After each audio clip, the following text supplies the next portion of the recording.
the legend of the phoenix.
Монголын оюуны ихтэй маань бас Монгол хүний оюуны хөгжил бодит төв мөнгөөр оруулахаар одоо 2009 оноос хойш амжилттай ажиллаад явж байна. Тэгээ энэ салбарт ялангуяа оюуны спортын тэмцээн урлагууд бол их олон хүмүүс бас гарсан олон нарийн тамирчдын төрөлтөнд төрүүлсэн.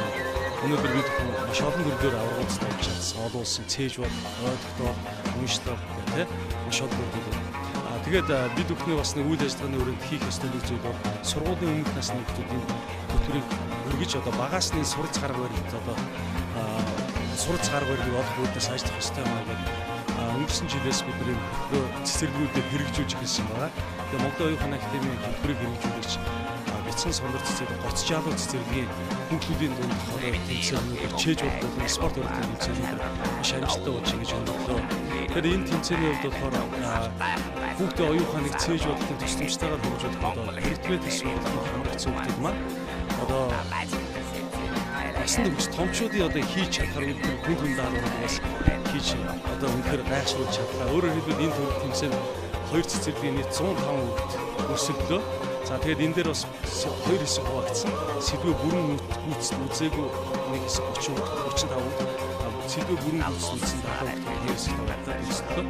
Сэдвээ бүрэн үзээгүй одоо гэхдээ утга дуусч байгаа энэ хүүхдүүд бол бас нэг сонирхолтой үйл явдал 3 настай 4-5-6 настай ах ихнэрээ яаж авах чадлаа. За тэгэхээр мөн одоо бас энэ дээр нийт сэдвүү үзсэн 75 амжилтаас 3 үе шатаар тэмцээнээс бодож одоо мөн ялгаагүй авах гэж байна. Тэгээ хамгийн гол нь энэ дээр бүх хэсэгч юу сайн харсан байна.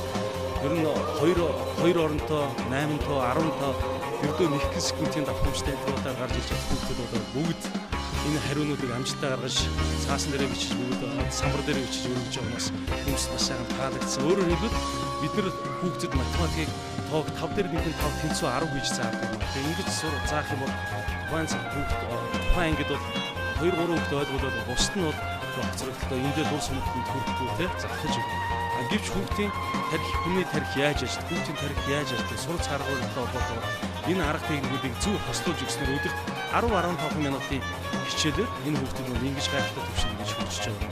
Тэгэхээр тэр утгаараа одоо цаашдаа бас энэ оюуханы академийн төлбөрөөр олон 10 цэцэрлэгээс хэрэгжих нь боломж нэгдэж байгаа. Ингэснээр одоо төлбөр хэрэгжүүлж цэцэрлэгүүдийн дунд авах шалгуур улам илүү өрсөлдөөн туулж маш олон хүүхдүүд бас одоо энэ тэмцээнд өрсөлдөж цаашдаа одоо спорт гэдэг утгаар нь хөгжүүлж магадгүй одоо тэмцээн уралдаанд тохиолдол нэрийг одоо ирээдүйд гарах юм мундаг хамжтаас болж гарна гэж байна.